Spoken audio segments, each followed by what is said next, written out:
There's a story in every bottle.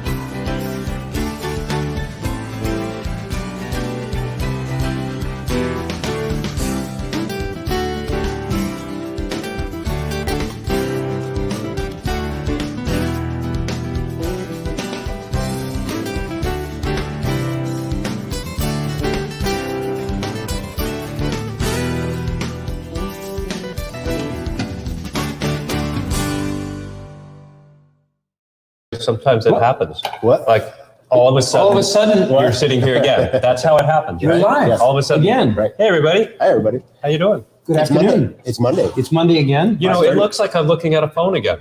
It does look like you're looking It's at a really, phone. you know, every Monday I come and I'm saying hi to Matt, I'm saying hi to Greg, and all these guys. Cover. This is a high-tech Camera. The big top of the line. audio It's a visual red. thing. Yeah. Hollywood, straight out of TV. Hollywood. Right. TV camera. We got it down. Yeah. Well, you spend your time out there in California in the arts. So you were right next to Hollywood. You got all that good gear, right? Apparently I didn't learn anything.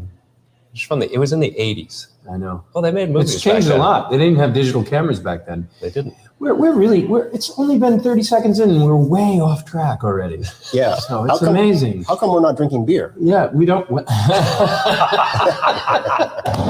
before we get into our introduction, we have to talk about a couple new beers here. Right. We are drinking. We started our setup here with some It's a good thing there's not much alcohol in that one. That's right.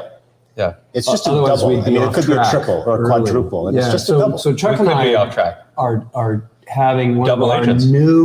newest line of beers at Hermit Woods. This is the Kettlehead Double Agent.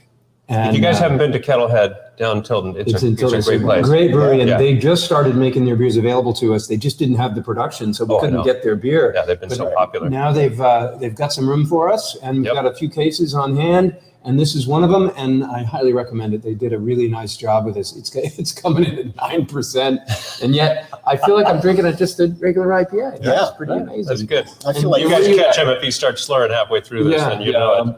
That's right. And I'm going with Schilling's. I love this brewery. You can't go wrong with No, Schilling's. you can't. This is the Grafton Metro. Unlike these guys pounding a 9%er, this comes in at 4.5, exactly half of your alcohol there. Wow. So this Wow. is a light lager. They're really good at making lagers. Yeah, They but are, you were yeah. drinking And, downstairs, so Schilling's, you caught up. Schilling's is in Yeah, I've had that before. I have had that before. Yeah. I was bottling all day. Look, I have a little bit of wine left over to share from the bottling run. I know. I can't wait till we get to that. I'm really Okay, excited yeah. about that. No, that's going to Yeah. be super. But and so Schilling's is in Littleton downtown. If you A haven't must- been, it's a must. It's must one of see. my favorite Yeah. wine and beer experiences Yeah. in the history. See, it's already happening. I'm That's already why going it's a down now. beer. It's a good beer. Still get the beer. So Are you going to say hello to everybody? I'm going to say hello to Yeah. everybody. Let me switch cameras here. We'll say hello and get the rules out of the way. That we're live on Facebook and YouTube. I hope I hope you're joining us today. Looks like there's a few of you out there. Let me see who's joined us here. I'm going to go over the comments. Excellent. We've got Priscilla's here. Nice to see you, Hi, Priscilla. Hi, Gary's here. All right. Carolyn is here. Hi, Carolyn. Happy All right. Monday. And Janice. And Excellent. and that's it for the moment. So we look forward to seeing a few more people show up as the show gets going. So a couple things. If you haven't already, please hit the little bell on Facebook, and that will subscribe you to the Facebook Live channel. So when we go live on Facebook, like when we were pedaling across Squam Lake the other day, Well, you'll get a notice. around Squam Lake. Around right? Squam. Yeah, we didn't go. We didn't go across. We're That pretty would've good. been- We could though. try that. We could try that. Yeah. We could put it in a canoe. That's what. How about a sailing canoe? How about a Yeah. sailing Yes. canoe? So yeah, if you hit that little bell, you'll be notified when we go live, and you'll get to see some of our crazy behavior out on the triple, maybe. And also, if you're on YouTube, there is a subscribe button right below over here, right over here.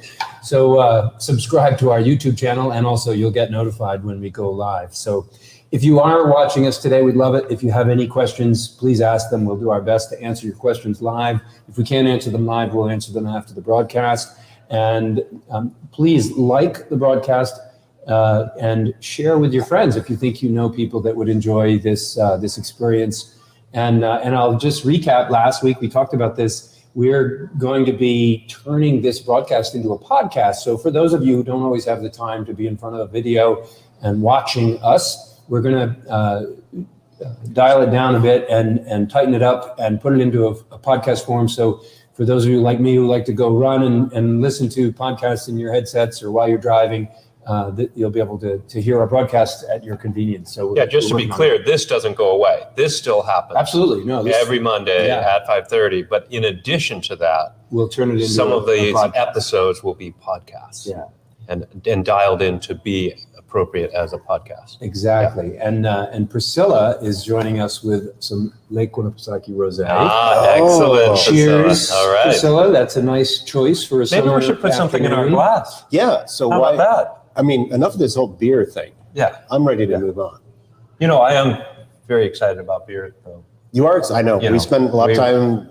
I brewing brewed beer yesterday at my house for I the first know. time in 4 years, and so excited about that to get back into it. And you know, it's almost like riding a bike.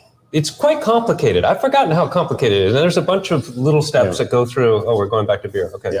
Yeah. Hey, Cheers, gentlemen. To We're another going Monday. to try to put something in our glass, but that didn't happen. We're going for the cans here. But that is exciting. But there were a couple things that happened there was getting back into the sequence, the process, and going through it and talking with Chuck. A lot of it is, it sheds some light on how I ended up making wine the way I make wine. It's a good Because segue of into what we're going to talk additions about. and all this stuff. And Right. one of the things that's happening right now in New Hampshire, it's been starting in the last month or so, and will carry on for the next few months, is it's harvest season. So stuff is coming ripe. And rhubarb and strawberries, those have already come and gone. And peaches and apricots and nectarines and plums are happening right now. I picked these off my trees this morning. And things keep progressing and evolving. And there's so much produce that occurs around here that it's a whole potential for making wine out of. And Didn't you tell me one day that Red Scare was sort of your opportunity to go into your backyard and harvest all the red fruit now we're pouring into glass. and the honey that your hives produced Right, to exactly. produce a wine? Exactly. Yeah. So there And it is, right there. There it is. You just harvested the fruit growing right there in your yard, and you made wine from it. And it's turned into one of the best wines that we I make love here. this wine. Yeah, that it's a mead. And Yeah. it's a mean, yeah. Is Well, that's really- astonishing. 'cause that's really how you'd it got never started. identify this as. So let me take it back here a little bit. Let's All right, just let's set step back. the All right. context. And some of you may have heard this story before, others may not. So Bob and Chuck and I have been focused around drinking beer together for a long time, and I've been brewing beer for a long time. But back in early 2000, 2005 or something like that, we were at a gathering or together and we started talking, and we were all sipping wine at that time. Cheers to that. Yeah. Oh, It's a yeah. wine. To wine. And we started Cheers, talking Priscilla. about wine. And this is the 19 vintage of Red Scare. So this is just fresh in the bottle. We still have 18 that we're selling, so this will stay in bottle and won't be released to the public until probably early End of next year. Early next Yeah. year. Yeah. No, I've never scratched that. We're just going to keep it forever because it's awesome, and we just want to drink it. So It's a little bottle shocked, actually. it's a little bottle shock. Really? Yeah, it's a little bottle shocked. The Wow. aroma will come out more. So sorry, let me get into the discussion here. So we started talking about wine, and each of us had some background and interest in wine. You lived in California for a decade or 11 years, something like that. You and Geraldine love going wine tasting, and you have a real affinity for all good tasting beverages and foods, and a great nose and palate for picking out and appreciating all those different flavors and formats. Yeah. Who knew? And I got to get a chance to drink a lot of great old Bordeaux and Burgundies when I was in graduate school with Gordon. And although I grew up in California, I really wasn't into wine in the college years or the rest of it. So we had this background, some interest in wine. So we thought to ourselves, well, let's make wine together. And we found out that you can go down into Boston and buy grapes. Right, They right in bring Chelsea, in grapes. The markets, from California. Yeah, every that was fall. the first place we went. And we jumped in your Lovemobile. We went wine touring too. We went to that Red Hill or Red Oak Hill or Red something Oak like that. Winery. That's Not to get sidetracked, but I met a gentleman who was the sales rep for that winery. Oh, really? He was in the winery a couple months ago. Or a month ago. Wow. And I heard the whole story. It's quite fascinating. I'll have to fill you I'd in. like to hear that, because It's quite interesting. that guy was on to the right track of He making was. He was on the right incredible track. wines, but Yeah. it got It was a big fortune, Unfortunate. small fortune problem though, Yeah. because he had an unfortunate circumstance that happened, which is So something. we're going to But stay anyway, on track here a little bit. No, So are we're we telling really? people the story Seriously? about how we're doing Oh, this. on track. Wow, So we're unusual. on track. All right. We got into trying to make wines out of grapes. So we Yes. went down, we bought some Right. Sangiovese, some Yeah. Cabernet, we Little brought them up, mess.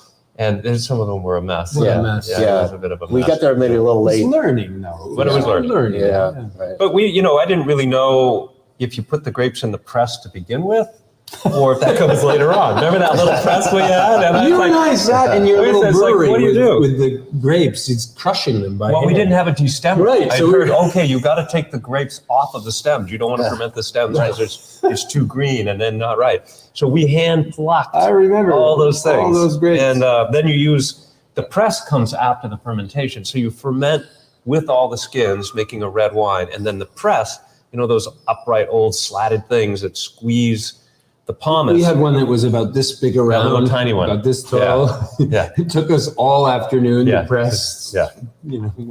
20 gallons of grapes or what? You Yeah. handpicked through everything and hand smushed them. Yeah, when you'd Yeah. pick up a grape and you go, Yeah. is that level of Yeah. mildew and Right. moss on it? Is that all right, Is Ken? that completely right? Yeah. I don't know. Let's Maybe we taste should- that one and see if it's okay. Yeah, no, Yeah. let's not use that one. How Yeah. about this one? Yeah, no, it took a while. Took a long. And then Yeah. we made like 20 bottles out of it. Yeah, exactly. Yeah. But anyway, there was a really key transformation that took place into this about a year or so. We had gone through and made our first various batches of grape wine. And you come to understand that the quality and character of the wine that you make is really controlled by the character and quality of that grape that you start with. Right. And each grape has its potential, where it grows, how it's picked, how it's handled, whether it's got mold on it or it's underripe, all of those things. And the winemaker gets to nuance it a little bit, but it's really the quality of that grape that controls it. Sure. So we recognize that we live in New Hampshire, not a place well known for growing great Imagine wines. that. How about that? We can't survive the Vitis vinifera strain of grapes that are used for making wine. The Chardonnay, the Cabernet Sauvignon, the Merlot, Pinot Noir, all of those Sangiovese. will explode in the wintertime. Their sap doesn't go down into the soil. It stays in the trunk and the vines, and so they die in one winter. They don't survive. And the grapes that do grow well here are Concord grapes. Right. Vitis Lambrusca. And just so everybody knows, Vitis vinifera is the grape that 99% of the people in the world are familiar with. If Right. you go to the supermarket, 99 That's what's on the out of shelves. 100 bottles is made with Vitis vinifera. That's Yeah. the classic grape that's been made and that we're all familiar with and we've known. In fact, that is the only type of grape that I knew until we started down this path of learning about local fruit. And it's really, it really made so much sense and still makes sense to us to this day that, and you've said this a lot of times, those best wines come within a short distance of the winery because it's the location that provides the material that's necessary to make expressive, unique products. So we said to ourselves, all right, if that is the case, what grows really well here in New Hampshire? Before we said that, though, we actually researched the hybrid grapes and We put a did. vineyard in. We did. Oh, that's right.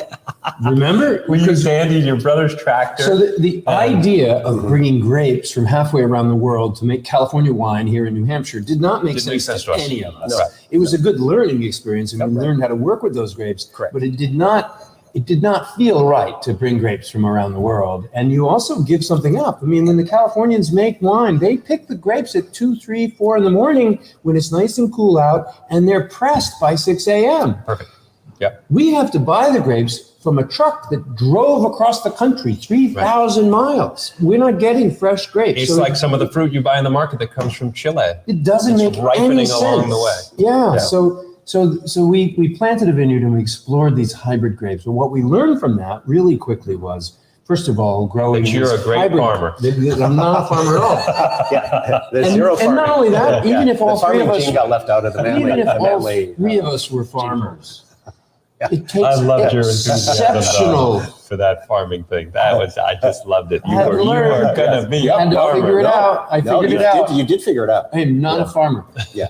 But not only am I not a farmer, I'm not an exceptional farmer.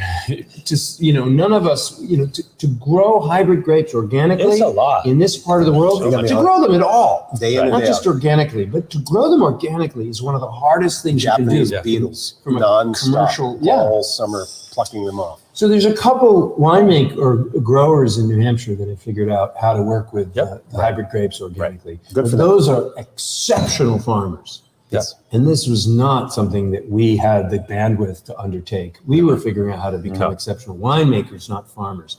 So Yeah. that's I when was trying to grow a little bit of stuff. I was learning how to prune trees. Sure. I was learning how to prune the If hybrid anybody's grapes a that were in farmer my here, you backyard. are. I was trying to Absolutely. understand those sorts of things, but it's an overwhelming undertaking. There's Right. so much effort that goes into it. You really need to think about it day in and day out about what's going on. especially when you start, now we've moved in, as you were about to say, and I'll hand it back to you, but we've made the decision that the hybrid grapes aren't working. Vitis vinifera clearly are not the direction to go in. And so Yeah, so there was this progression that we started with classic wine grapes to figure out the process of making wine.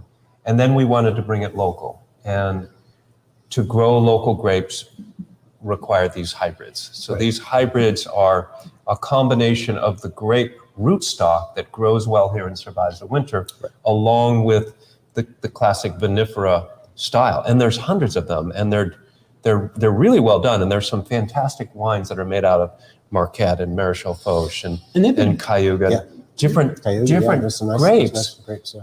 But it's a different thing. It's a farming thing that we weren't really prepared for, and it seemed unnatural in so many ways. This is a human coming up with a concept saying, look, I live in a cold climate, I want to grow wine grapes. And Yep. that is always, it's a force fit. When humans try to control the environment, they're always going to fall below what nature does on its own. Right. Because it's far more complicated than we can understand at this stage. So we took it upon ourselves to flip it around and go and pursue the stuff that grows really well here on its own. Yeah. I remember reading about the history of different wine grapes. And as I recall, the Romans, when they were expanding up into the area which is now Burgundy, France, found these grapes that were growing there, and they made wine out of them. And the wine was really exceptional. I can imagine. And it turns out to be what is now Pinot Noir grapes from the area called Burgundy. Yeah, and Chardonnay too, right? And Chardonnay, but that, I just remember that story. It's like, oh, of course. So what's in my backyard?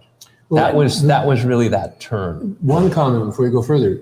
Hybrid grapes have been grown for 150 years. Yeah. That people have been developed, and they're grown around the world. This isn't something that's about. No, I know. And So it's just important for people to know. Yeah, It's that's not- a good point. Hybrids are well-established vintages of wine around the world. There are people in Germany and France and in the colder regions of the world that plant and grow and make wonderful versions of hybrids. So there's a place for them, and there's people there's a place for them here in New Hampshire. Sure, For and sure. there's people doing wonderful things with hybrid grapes. Yeah. But we, not being farmers and not being prepared to take on the level of knowledge that would be necessary to make that happen, chose to work with the fruit that does grow here and grows well here and grows organically here. And that's really the key. If you find that stuff that grows really exceptionally well, the wine almost makes itself. You're just helping to guide it to the bottle, into the glass. The best wines always are that way, right? It's sort of, and that's why in Napa and California, you can't mess it up. The grapes just grow perfectly there. It's perfect environment for them. They grow really well. So people run down that road. Well, yeah, you can. Well, depending on the economics of the goal, sure. Right. Yeah.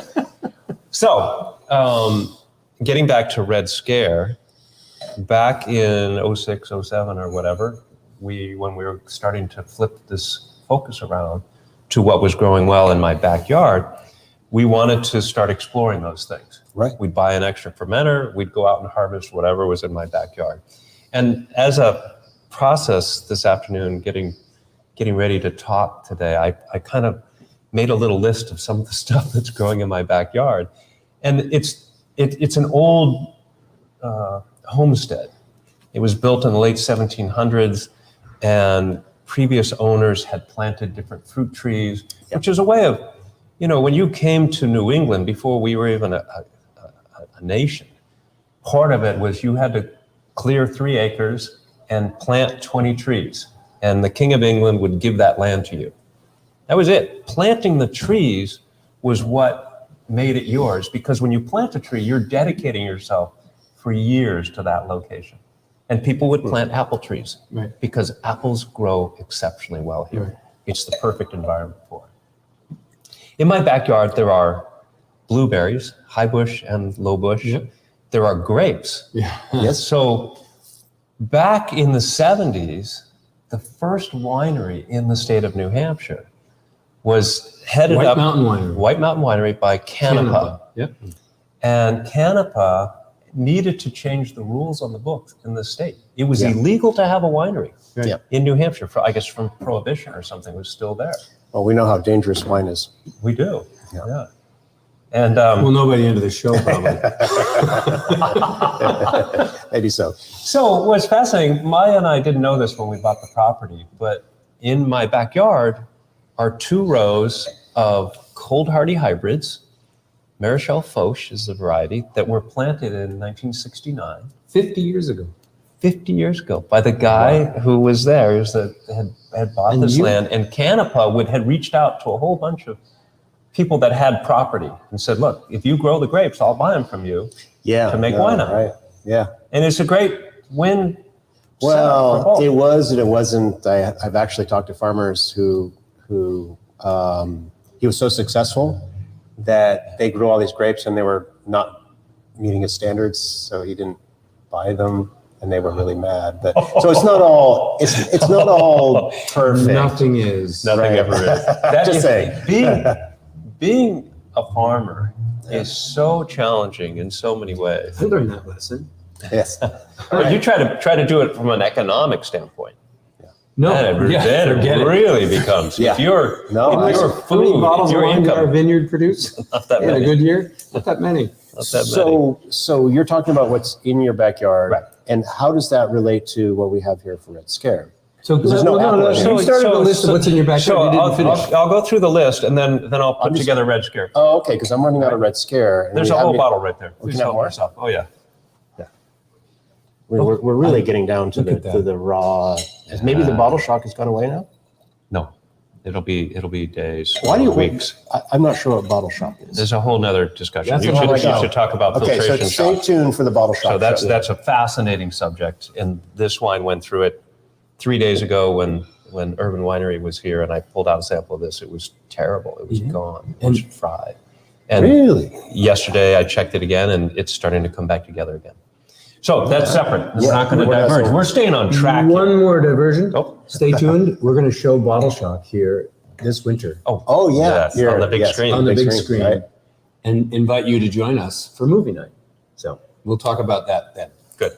Next thing, fruit. So you got grapes? I'm going to go through. So I got grapes. So I have both these cold hardy hybrids that were planted half a century ago. And some Concord. And I have wild Concord grapes that grow up the trees and produce stuff. I have blackberries. These were picked in my backyard this morning. And fresh blackberries, yes, please do. Are you kidding me? These don't like to be cultivated. No. They're just fantastic. Yeah. I have raspberries, red raspberries and black raspberries. Yeah. And Red raspberries. red raspberries are awesome. Black raspberries are really special. I have peaches. Yep. I have different varieties of peaches. I have pears, a couple different types of pears. I have apples, Yes. 5 or 6 different apple trees. Yeah. I have crab apples, Yeah.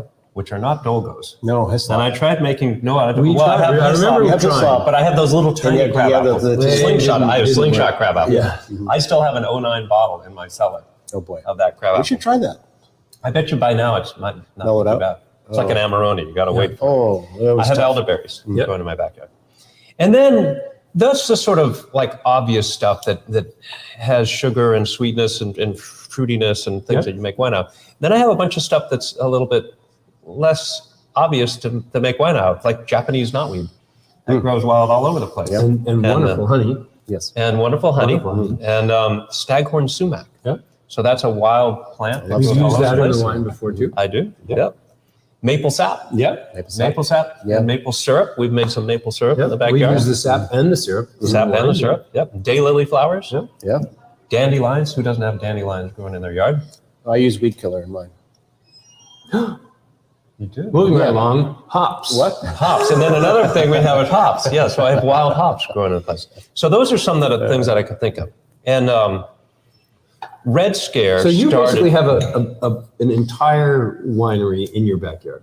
We could, if we were planning on selling very small amounts of wine. Well, that's how it got we started. could be highly So successful. that's how it got started with all these different things. And now think about all the combinations you can do. Yeah. You can do a blackberry and a raspberry. You can do a blueberry and a hops. You can do a staghorn sumac and a crab apple. Maple syrup and honey. You can just blend all this stuff together. So this is where, So this is where the explosion happened. and this is where you came up with this term, building a grape. And I've been so fascinated by this idea from the beginning, because I always say to people sort of jokingly, how often do you see somebody at a wine tasting where they're sipping a fine California wine or a Bordeaux or I built Burgundy, this grape. and they say, did you get the grape in that? Oh, yeah, that part. Yeah, no, almost never. Right. Never. Never. Never. Do you smell that Chardonnay? Yeah, no. No, you smell peaches, rose petals, Yep. Oranges, apricots, or oranges. apricots, You have whatever. all this stuff. In that Pinot Noir, you smell those And strawberries. you connected those briar dots. fruits. Wow, did you get the blackberry in that nice Bordeaux? Oh, wow, here's about some that? blackberries, Right. raspberries, Right. Did you get that strawberries. plum? Do you get that plum Yeah, note in there? that plum note. So that's how I actually think about making wine. Right. Is Start with the fruit. you think about what makes a really interesting wine. It's this level of engagement of different aromas, different flavors that's captivating. It's like good music. It's not just the same old beat over and over again. There's things that vary, they change, different instruments come through, voice, tone, volume. All of that stuff makes that music enjoyable and captivating and something that you want to listen to over and over again. And a good wine is something that grabs your senses. It grabs you through the Multiple aroma, senses. Multiple senses. All of your senses. Everything. It's all there. It's all there. And that's what, if there's nothing else that I've learned in the last 20 years of going down this path, is the complexity and the variability from one glass to another of wine, and the enjoyment of trying to understand it, trying to figure out, not just understand it, but trying to figure out where does it fit? Right. Where does it fit in the mix? When do I want to try that wine? When do I want to drink that wine? And what does it go well with? And it's so much more than just a beverage. Yeah. And that's what's so exciting about what we're doing here. And every year you're doing it better and better. It's and fun. better. There's new things. There's I've new never things. fermented apricots before. Look at these little beautiful. So we've got in front of apricots. us a whole bunch of different A whole bunch fruits of that different we're fruit. going to talk about Right. some of the ways these fruits have contributed to some of our wines. And these are just a short list. Oh yeah. Even more than what's on your list. Before we go further, though, I should check. Let's check in and see what and see if anybody's got anybody's some got, comments. See how Priscilla's doing with her rosé. Yeah. So, Yeah, I think she switched to Red Scare. Oh, wow. Priscilla says no crabbiness No, here works like a on rosé. this lovely Monday. Well, of course not. You're drinking. Oh, it's Janice has rosé. Ritzker. Jen says hi. Hi, Jen. Nice Hey, to Jen, see you. all Glad right. you could join us. Jen was here on Saturday. It was great to have you here. Yep. She was out in the garden. If anybody was in the garden this Saturday, Jen was manning our bar out there, and we love having her. Jen and Jeff came Jen and Jeff came on another like day a Thursday on or vacation. a Friday on vacation. They came here, and I just said hi to her, and I didn't even connect that it wasn't Saturday. I just sort of thought, okay, it must be Saturday. But and then Jeff is there. I was like, oh, hey guys, that's great. I think it's really cool. Jen has been a club member with her. Jen and her husband have been a club member for years, and she contacted me when she saw we were looking for help, and she wanted to be part of the team. And she comes just a couple Saturdays a month, and it's really great having you, Jen. Yeah, so it's thank really you great. for your help. And what is this? Greg Farley's here. Greg is and he here? says cringeworthy. So we drove to B. I don't know what that. Oh, means. maybe he's driving and talking into his phone Boston. at the same time. Cringeworthy. I don't know. Cringe. You'll have to fill us in there, Craig. Maybe binge is what he was talking about. Yeah. Instead of cringe. And Marianne, hi Marianne, glad you could join us. She's going to be here in August 22nd and 23rd. We'll look forward to seeing you We'll be here. in the flesh. Here we go. Greg says something. So we drove down to the docks in Boston to get our California grapes. I started twitching. Control me. Yeah, those are fresh, I swear. Building the grape is a fantastic statement. It is true. That was a disaster. It was a disaster, Greg. You live and learn. We Yeah. figured that out pretty quick, though. Yeah. Let's see. Marianne says, I was up in the week of the 4th and brought some strawberry rhubarb, the blueberries, and it's beloved. You know, strawberry rhubarb is almost gone. It's Right? crazy. It's How many flying out of bottles do here we got left? so A couple fast. cases? No, there's probably 3 layers in that brick, so another 25 cases? 30 cases, but that will probably be gone by the end of August. Or rate sooner is at the going. rate it's going. maybe even That's- sooner. You've done such a wonderful job. That strawberry rhubarb this Thank year. you. I, so good. it's Is it really, in the library? it is, no, Should it be? and I don't think so. Okay. It is one of those fresh things. It's you got to drink it fresh. Hey, we have somebody from Nebraska. Well, Nebraska, Yeah, fantastic. Ward Thompson's tuning in from Nebraska. Hi, Ward. I'm Fantastic. glad to see you here. I don't know if you've been out to see us. If you haven't, I hope you will someday. And if not, I hope you keep tuning in here on our. I bet they live grow some broadcast. hybrids out in Nebraska Um, for wines. I bet I believe there's a winery in every state in America. Every right state, now. yeah. There's a winery producing some type of wine, and that's what's so exciting. We're on the cutting edge of an amazing period of time where wines no longer have to be made from grapes.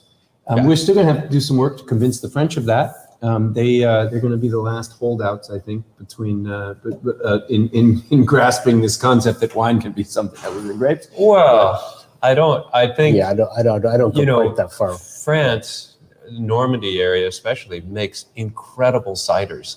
And they've made Ciders. incredible ciders for a long time. So it's called something else, and it's true to form of that fruit. It's the natural sugars that are there, Mhm. and they do a spectacular job. They do. And that's fantastic. But I think it's that's great. But But it's not a wine. But maybe And I maybe say they that, may go wild and honestly, try to make an apple they wine. may. But my point is that if you speak to a hardcore wine enthusiast from France, you're going to have a hard time. I'm going to bring convincing them. I'm going to bring that Red wine can be Scare made and from- Lake House White to Burgundy. and you will. And we're going to go You'll blow walk some around minds. and we will go just pour this. What do you think of this cuvee? See what you think. This needs to be We'll a say it in trip, French. It will be a great We need trip. to make we're this we're trip. going to do this. We're going to do this on the trip. like we through did to Burgundy. California. We'll bring a few cases of Yeah. wine and Yeah. just go sit down with some winemakers in Yeah, France. it's like sitting in Randall Graham and Yeah, we'll change the track. drinking I like it. this stuff. I think this That'd would be be fun. fun. Yeah, let's put that on the That's agenda here. Yes. Put that in the calendar. Next trip. So Going to Burgundy so- with a bottle of Lake House White. So one of the things that's important here to bring across for everybody On the is triples. the making the grape concept is an interesting one, because when you think about superlative wines made out of grapes, you think about a multitude of flavors and nuances and complexities. It's a Chardonnay is not just a Chardonnay grape flavor. There's a whole bunch of stuff going on in there. And there's different nuances, and people struggle to come up with terms for it, but they'll often relate it to fruits or or flowers or what have you. And so when I think about trying to create Red Scare that has those complexities that I really enjoy from a Pinot Noir, let's say, where you have these floral, violet, strawberry, you have this earthy, a light fruit, foresty, briar thing, all these different components that are going in there. It makes it really engaging. Yet it has this lightness. It's not a heavy, big, powerful Bordeaux thing. It's more delicate. And so that's what I'm thinking of as I ferment a blackberry and ferment a blueberry and ferment a raspberry and some honey. And then when you combine those, that's when the magic happens. And talking to the guys from Urban Winery with Georgia, she was saying that's it. When you go to blend, if you can find that blend where then things are sort of sublime. Oh no, this was with Joe Fiola. Yes. So talking about piecing together, because Joe down in Maryland, and his focus is fruit, and he's a grower and a winemaker, and it gets into the. He's a professor at the university down there. At the university, Yeah, I know. This is research. yeah. He came to visit us this week, which was a real pleasure. That It was so great. nice to That see was Joe. so awesome. I loved how he was digging in on the wines, and we got a chance to talk about that. There's a wonderful situation that happens when you're blending things, where the pieces disappear, and you come up with this new sublime thing where it's not Right. the blackberry, the blueberry, the raspberry, the honey. You taste those all separately, and then when you find the right balance, and it can be off by 1% of one thing that says, oh, that's too much raspberry. You pull the raspberry back a little bit to where the raspberry disappears, and if everything else is in harmony, it's just sublime. It's just awesome. So that's sort of this concept of building a grape. Building the grape. That, Pinot Noir grown in Burgundy has got it going on. It's just amazing fruit. And I want to stress at this point, I love this concept of building a grape, because it really is, when we talk about the great wines of the world, we talk about all the fruit characteristics that are in those wines. But I also want to make sure, and there is still some confusion out there about this, Hermit Woods, our goal, we are not trying to. I'm not trying to make Pinot Noir. Copy a grape. Absolutely. Not at all, not even remotely. Every one of these fruits has their own distinct characteristics and interesting flavors, and they come together to make these really fascinating and unique and different wines. The only reason we reference the idea of building a grape, or we talk about the Pinot Noir, they reminisce or Merlot, of whatever. a Pinot or a Merlot, is because that's what 99.9% of the wine drinkers out there in the world understand when they think about wine. So it's our way of making that connection. It's not that we're trying to make a Pinot Noir. Absolutely. It's not that we're trying to make a Cabernet or any of the wines out there. But if we're trying to help you understand what we're trying to do, we're aligning some of the characteristics of the wines you produce with the characteristics of these internationally recognized fruits and regions. It makes it easier. I mean, most people walk into a winery and you prefer, Chenin Blanc or something like that. So you walk into the winery and you say, do you have a wine that's like a Chenin Blanc? Yeah, Because it is a grape that people know. It creates this wonderful white aromatic wine. And so that's a reference. It's right. And I assure you, there is nothing in the world, that tastes like Red Scare. That tastes like Red Scare. Right. No matter where you go on the planet, you will not find a wine that is this wine, except here in Meredith, here, Red Scare. So it is unique, it is special, but it does have some of the same appealing characteristics that we enjoy when we choose to have a Pinot from Burgundy. Right. It's got some of those things. It's different. You can't get this in Burgundy. You could shop all day long. You could pay $1,000 a bottle, and you cannot get this wine in Burgundy. You can only get it here in Meredith. Well, apparently you can't get enough of this wine. I mean, what happened to that? It just disappeared. That's not fair at all. Let me help you with that, Chuck. Oh, well, thank you, Bob. You thirsty? It's been a long day, and sailing and whatnot. What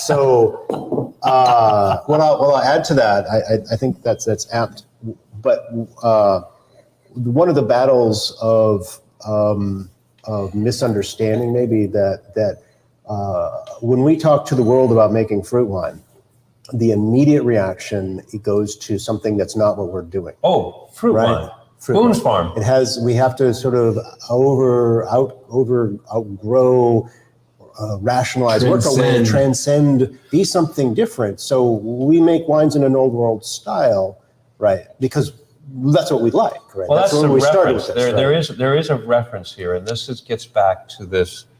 We're not making a Pinot Noir yet. It might edge its way towards a Burgundy because that's one of my favorite wines to drink. Right. So when I'm balancing blackberries and blueberries and honey, when it seems like magic to me, it's because when I have Clos de Vougeot, that's magic. Has that feeling. It has this, So this beautiful if magic. you were comparing this to a 2012 Boone's Farm apple cranberry wine that you had when you were 12, right, that was in the refrigerator and you had a bad experience with it. We have to get beyond that. How he comes up with this. That may have been personal experience. I was 13. Just who would pull that out? In Europe, when they were 12 years old and all that. So it's a strange thing to have to overcome. Well, there's one of there's more to it than that, actually. Yeah, it's not just Boone's Farm. Honestly, I've traveled all over New England. I've been to wineries in every part of New England over the last lots of people 20 make years. Fruit wines, and there's a significant amount of wine made from the fruit that's sitting here on this palette. Apples and blueberries and blackberries and strawberries. Every winery has one version or another of these, but the difference is very stark.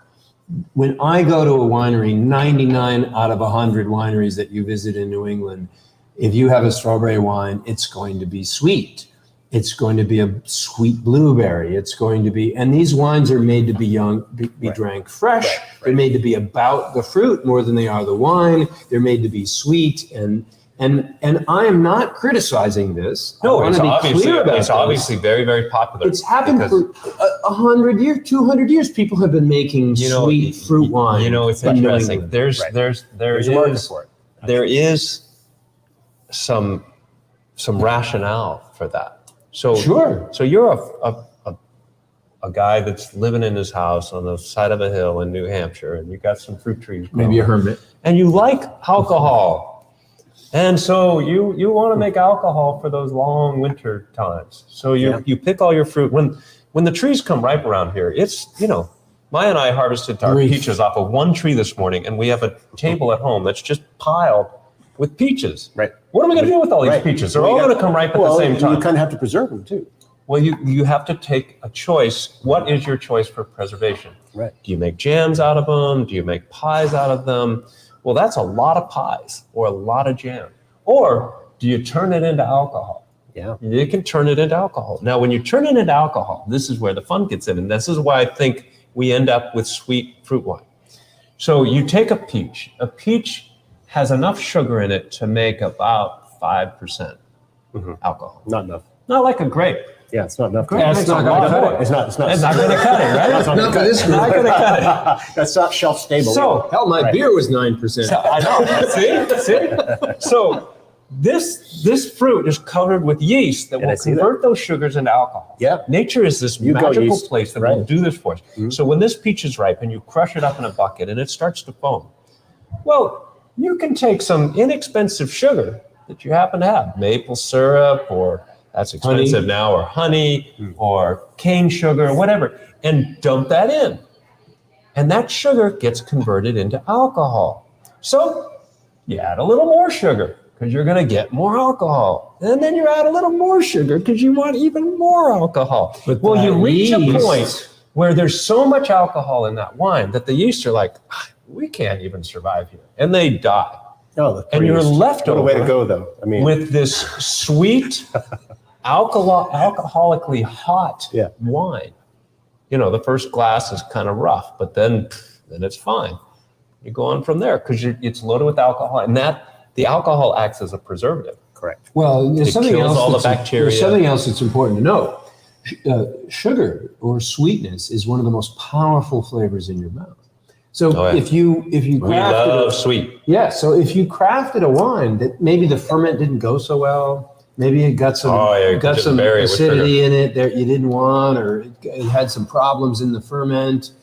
Sweetness will bury any problems you might have, and so it's also another characteristic. If you're making your fruit wines at home, make them a little sweeter, and they'll hold up better. They'll be more enjoyable. They'll be easier to drink, even if you didn't make them so well. Right. Not everybody's a winemaker, and that's a good point. Yeah. Well, New England was settled by Europeans, and Europeans have been making wine for thousands of years. So this whole area was settled by people, mostly people who didn't have that much means. So if you needed a wine in the in the homestead of the backwoods of New Hampshire in the 1700s, you made it yourself, because there was no going to the wine shop like we down, the New Hampshire liquor stores right down the corner. We can get whatever we want. That didn't exist in that period. Unless you were extremely wealthy, you did not get imported French wines into your wine cellar here. Thomas in New Jefferson England. did. Yes, Thomas Jefferson did, and a handful of I think other he very maybe had a wealthy little money people. to be able to do that. Well, he traveled Europe collecting those wines and having them shipped to him directly. I think he was the ambassador to France. Yeah, he was. So, but the majority, the lay people like you and I and Chuck are, well, maybe not Chuck, but you and I, we had to. People, yes. We had to make our wine if we were going to drink it. And that's really important. And that's why we harvested our apples and we made our ciders and whatever we had. That's right. That's just a spark. Yeah. Clear it out there. Hey, I'm switching. It's a rosé. No, it's a rosé now. blush. So Okay. It's a blush. Yeah, that's right. Yeah. So we've. We're going to switch now because I want to talk about some of the particulars you here. did have something you wanted to talk about today that we haven't got to yet, right? Well, We're getting there. Yeah, we are talking about it. Like this fruit. Yeah, that's where we're going right now. we are. Going there? Before we do that, I'm going to check in with We're the gonna audience. Check in in. with everybody. Yeah, because I think there's some apt comments going. Yeah, so Well, I want to put this Lake House White in our glasses now because some of the fruit we're going to be talking about is going to go into Lake House White. All right, what are people saying here? Because so this is Greg this says, is kind of great visual destemming the grapes one at a time. Yeah, tell me Yes. about Yeah, it. You should have been there. Yeah. We could I have was used your not help, there. I assure you. It would have been maybe a 2-hour process instead of a 3-hour process.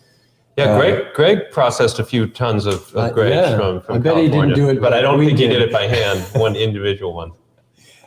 Cynthia says, hi, Chuck. Hey, I'll have a Cynthia. glass of your favorite wine. What would that be? What's your favorite wine? Oh, what do you no, think she has Cynthia- it right now because we left. Because yes, we visited a few weekends Is ago it a and Dogo? left. And yeah, it would be. I think there's Dogo and cider. I think we left there. Ah. I don't know what is it. Greg says she didn't say what her favorite wine was, but she said she's drinking one or she'll have one. Yeah. Greg says if you bring your wines to France I think and it's the ride the Dogo. triple, I would binge that on Netflix. This is like the long way round. Long way This round. is the crazy way. This is the crazy way round. yeah. You know, we're not going to be on our I think it's a motorcycles. We're going to be on a triple way round. Yeah. And she says, This is a triple way round. sorry, you are taking blending to a whole different level. You're not kidding. It is. It is a different. It's a sort of whole format. different level. Being off by 1% changes the whole batch, let Yes. alone building a portfolio of completely different fruits, each with their own complexities.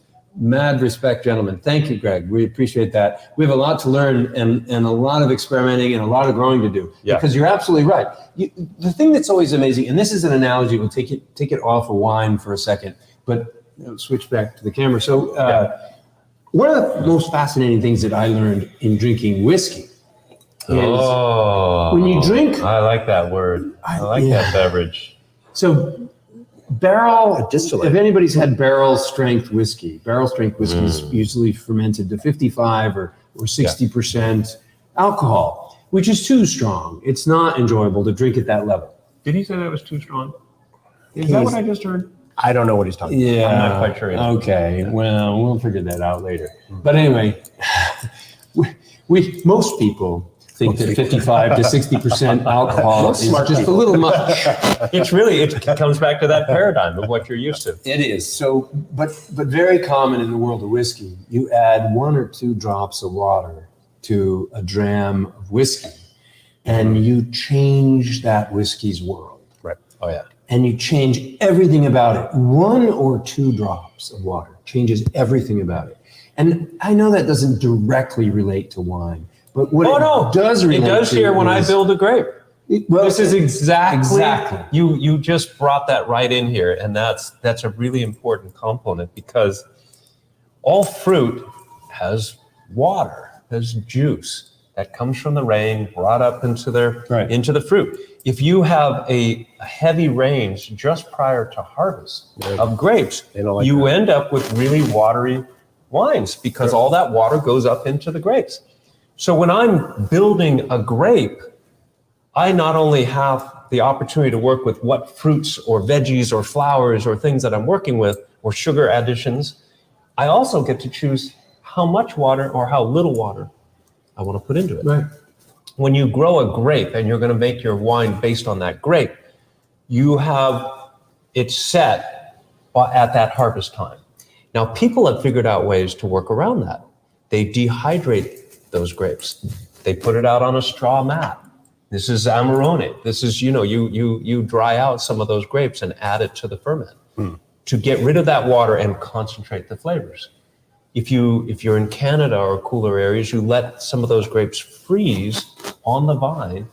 All the water is held in ice, and you press off this thick honey-like nectar from the grapes with all the flavor, and you make ice wine. So there are different ways to build a grape, and we do that here. We talked about that with the deep blue, with cryogenically removing the water. So I get to decide, if I'm going to make a blackberry wine, how much water do I want to add to these blackberries? If I'm going to make a plum wine, how much water do I want to add to that plum? So to speak to that for a second, typically we don't add water to grapes. Why do you add water to blackberry? I actually don't add water to blackberries. That's one that I don't. I don't. But to blueberries, elderberries, black currants, I add water. So why? Well, because the resulting wine, if you don't add water, is like deep blue. It's intense. It's super strong. And that's not in what you think of drinking a glass of wine. You want that balance. So what's different about wild blue? So wild blue has a little bit of water into it. Not much to balance it, but not much. Small. It's a small amount. But I went through trials of adding water to the straight blueberry ferment. We did this together, I remember. And we carbonated it and went through all that. So that building of the grape, I don't care if it rains right before the harvest of a bunch of peaches, because I can taste it. I can taste that peach and I can decide, okay, this is really juicy. This obviously had a lot of water before it was harvested. I'm not going to add much water to it. On another year, if there's been a lot of water right before, like today, we've had deluge of water all through July, including last night, and I harvested this peach this morning. So this peach has got a lot more water into it. So I'll add less water when I ferment this peach, so that I get that right concentration. So it's about balance. It's about balance. And if you're going to build the grape, because a grape is one of the most balanced fruit in the world. It varies every year, it does. every season. It does. But it does. It has all the sugar, all the flavor, and all the water that's in there to make what we know as wine. So this is an important point. Love the grape. This is another aside. Everybody thinks, when they think of grapes, and not everybody, but a lot of people in America think about grapes. They think about a Merlot, you're drinking a Merlot. You're drinking a Merlot grape, a single grape. And a Cabernet, you're drinking a single Cabernet. And really, the best wines of the world, best grape wines of the world are mostly blends. They're blends of multiple grapes. And if they're not blends of multiple grapes, they're blend of multiple styles of the same grape. So different press times, free-run versus different parts of the vineyard. Different parts of the vineyard. I mean, there are individual rows in Burgundy, right? That are highly coveted compared to other ones. Because the likelihood of a single fruit growing on a single vine expressing all of the complexity that we enjoy in a Right. great Burgundy or a Right. great Bordeaux is really, really unlikely to happen. Right. It's a But tapestry. It's a tapestry. And so you can get there by blending characteristics of a single fruit, but it's still blending, or you get there by blending multiple fruits that bring those special characteristics that make complexity and make something interesting to our palate. Yeah. That's one of my favorite things about honey. The myriad of flowers. And so many people, they think of honey as full one thing. As they think of it as one thing, or you think of a grape as a one thing. Yeah. But it's not. It's a immensely complex. What is a honey store called in France? This The French word. I don't know. I just remember. But you went there. I remember you brought back. I went to this Yeah. this store in France that had all they Leon, sold in was Leon. honey in Yeah. Leon, and they sold hundreds. Yeah. Hundreds. The walls were just racked with honey, and you could taste. They had out for samples little toothpicks you could dip into the different honey. They had probably 50 different honeys you could taste in this one And they're all different. shop, and all of them were different, Yeah. and it was just brilliant. I mean, I think of honey growing up. Honey comes in a little bear, Little squeeze bear. Which has got a lot of corn syrup in it, by it's the got- way. Yeah, right. and that was honey to me. And then I discovered Me too. what Yeah. honey really was. I was like it's- mind blown. It is mind blowing. And it's, when you have a harvest of a grape, a vintage 2019 Cabernet, that's the Cabernet that was harvested in Right. 2019.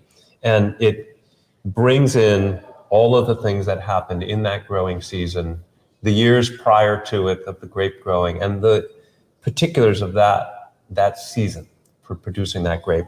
And then you pick it, and you get That's the vintage. and you get a spectrum from that harvest from those different vines. Yep. But with honey, out of a beehive, you can sample honey off the same beehive all summer long into the fall. And it's, And it's different. Different flowers.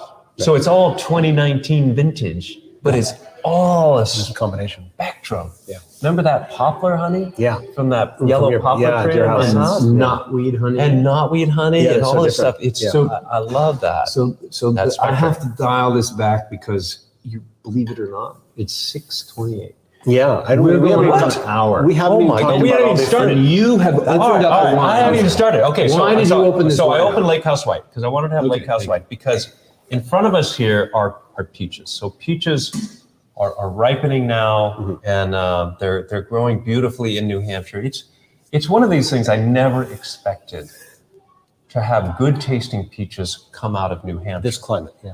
You think of other places of growing really exceptional peaches, but New Hampshire grows exceptional peaches, but not all years. Sometimes we get a late frost in May, and the buds on these peach trees suffer, and we don't get a peach crop.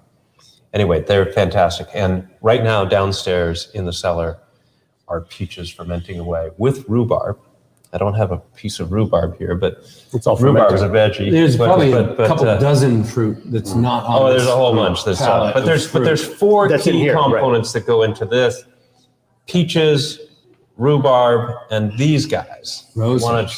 to show this to everybody. This is a rose hip.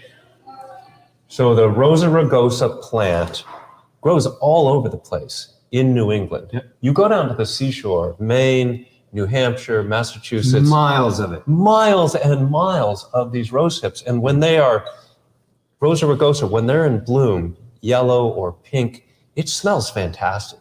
I mean, great floral rose aromas. And I first got turned on to these things. This is the fruit left over after the flower has done its thing, just like an apple. Yeah. Or yeah. any other fruit. You know, you have those the flowers that come out, they Or get tomato, pollinated. right? It's like they call them beach tomatoes. Yep. They have a Which is a fruit. tomatoey kind of High in character, vitamin C. flesh, very high Yeah. in vitamin C. And this little fruit from the rose bush creates this fantastic wine. It's really amazing. I make this as a separate wine. It gets blended into our Lake House White, because I can't pick enough of this. This has been our discussion. some help with We this. need to talk about this, because a week from now, on the coast of New Hampshire, Rosa rugosa are going to be coming ripe. We need a and crew. we have about a 3-week window maximum to harvest as many of these as we can get. Okay. And It's our then mission. Do you hear that? that's a mission. It's a mission. Anybody We want need to your come help. pick rose hips? Pick rose hips, We need to please. have people come pick rose hips. Anyway, this is a really fantastic fruit that grows wild here. This is where it wants to grow, just like Pinot Noir wants to grow in Burgundy. So- This wants So to grow. peaches, Peaches, rose hips, rose hips, rhubarb, we don't have. and there's a fourth part, quince. which is a very late. We don't have that here season. either. I don't have that here. It's very late. They're little tiny fruit right now. Right. They have 2 more months of growing in New England Right. before they're ripe. And Brookdale Farm has some quince trees. Nice. And this, So- this got, along with Red Scare, this Lake House White is one of the. We spent a lot of time on this last week. I know. But this is one of the, I think, the best combinations of flavors and fruits that you've come up with that really make for a quintessential wine from New England. That These are the the two Burgundies of Hermit Burgundies Woods. of Hermit And Woods. they're not Burgundies No. at all.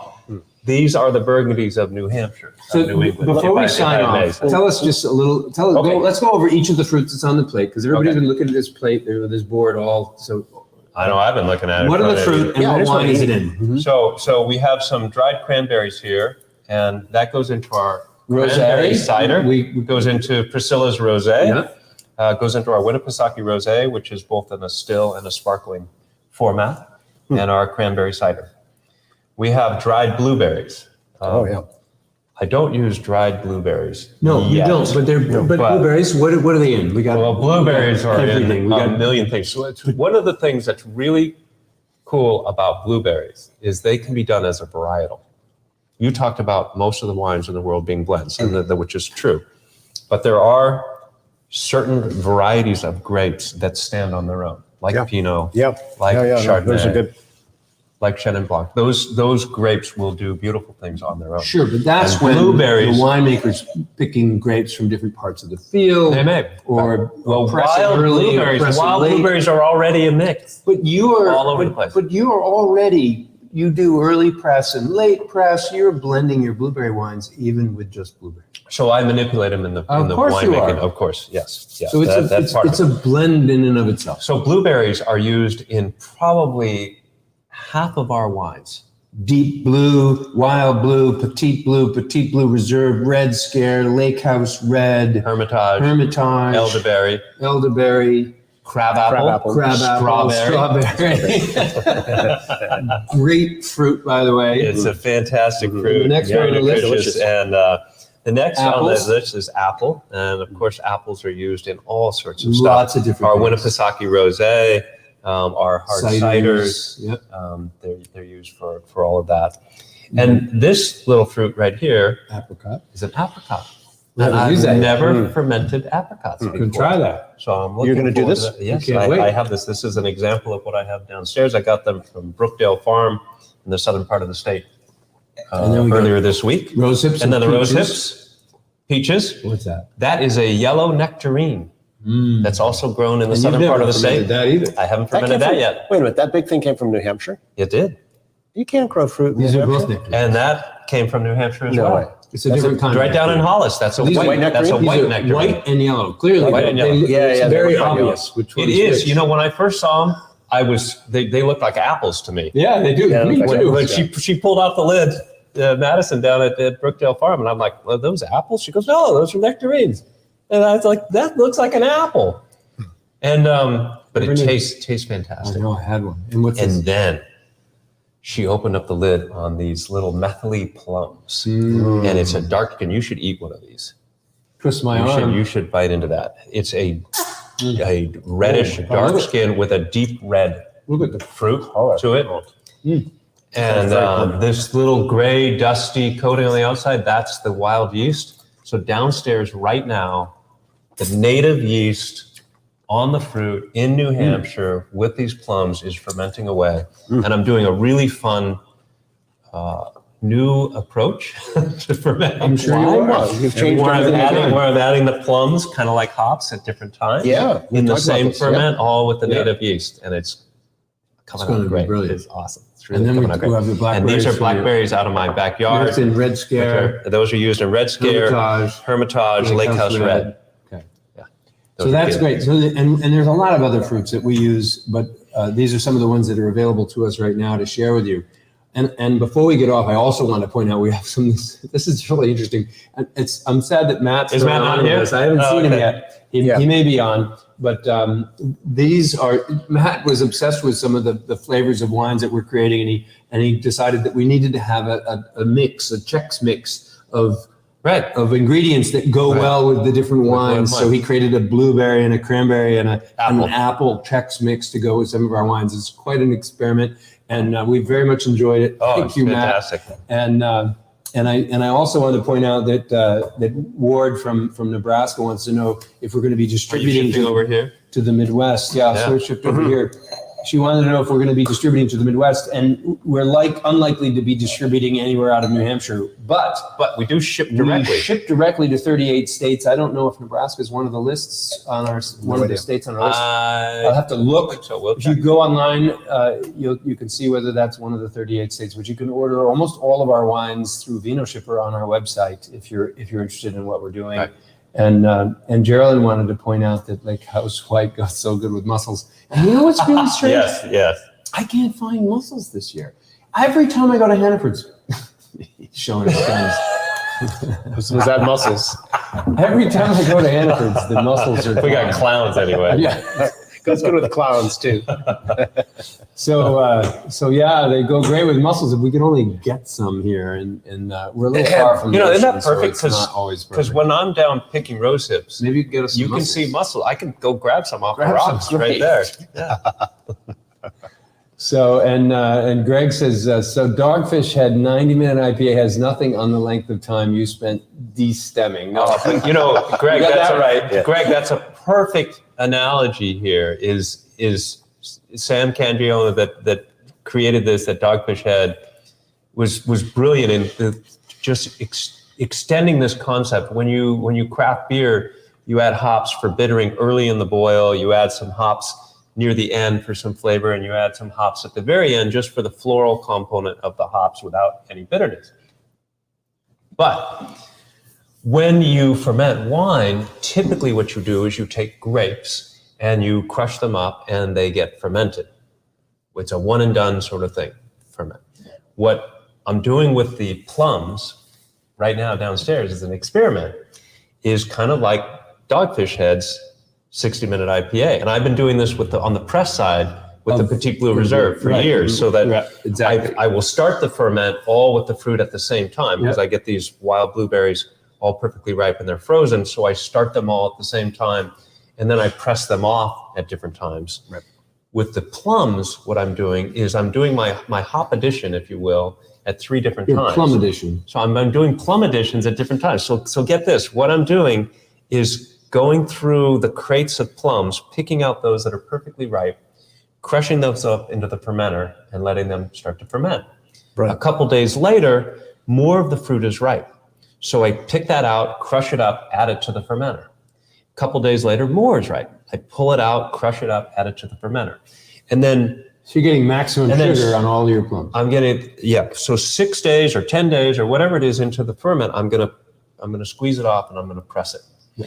But the fruit that's been in that fermenter has been in that fermenter for different periods of time. Different maceration times, different time on the skin, different time on the skin. It's backwards. It's pressing. It's inverted. It's inverted. It's an inverted format. What's the word, the joke used for? Raposa? Raposa. So it's a reverse raposa. It's a reverse raposa. Yeah. And that's invented, trademark, Dr. It's like the bleed off, the Sangye process to increase intensity. You bleed off some of this stuff. Yeah. And, no, it's brilliant.